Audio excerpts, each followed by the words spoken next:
நேரங்களில் இந்த சனியை போலவே இந்த இந்த இந்த வாட்டி ராகு அவர் கும்பத்தில் இருக்கும்போது சனியை போலவே வேலை பண்ணுவார். அப்போது இந்த இடத்துல ராகுவை நம்ம எளிதாக எடுத்துக்க முடியாது. ஒரு சனி எப்படி அந்த கும்பத்தில் இருக்காரோ அந்த மாதிரி சில கெடு பலன்களையும் கொடுப்பாரு, நல்ல பலன்களையும் கொடுப்பாரு. அதே போல் ஒருத்தருக்கு சனி அஷ்டம சனியாக இருந்தாலும் 7ரை சனியாக இருந்தாலும் அதுக்குண்டான பலனை கொஞ்சம் அதிகமாக தான் தூக்கி கொடுப்பாரு.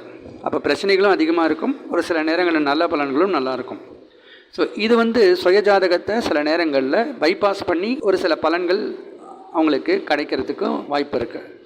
ஸோ இது எல்லாத்தையும் நம்ம எடுத்து ஆவரேஜாக அவங்களுக்கு எவ்வளோ டேஞ்சிபிள் பெனிஃபிட்ஸ், இன்டேஞ்சிபிள் பெனிஃபிட்ஸ் வரும் அப்படிங்கிறது தான் வரவு செலவு. இப்போ வரவு செலவு அப்படிங்கிறது வெறும் பணத்தை மட்டுமே நம்ம நம்பி சொல்லக்கூடிய விஷயம் கிடையாது. நல்லா புரிஞ்சுக்கணும். எனக்கு ஒரு 100 ரூபாய் கிடைச்சதுக்கு 200 ரூபாய் செலவு பண்ணுறேன், அந்த வரவு செலவு மட்டும் கிடையாது. அதில் வரவு செலவு அப்படின்னா என்னுடைய ஃபேமிலியில் புதுசாக ஒரு மெம்பர் வந்திருக்காங்க, ஒரு புதுசாக ஒரு நம்ம வீட்டு பையன் ஒரு பொண்ணை கூட்டிகிட்டு வந்திருக்காங்க.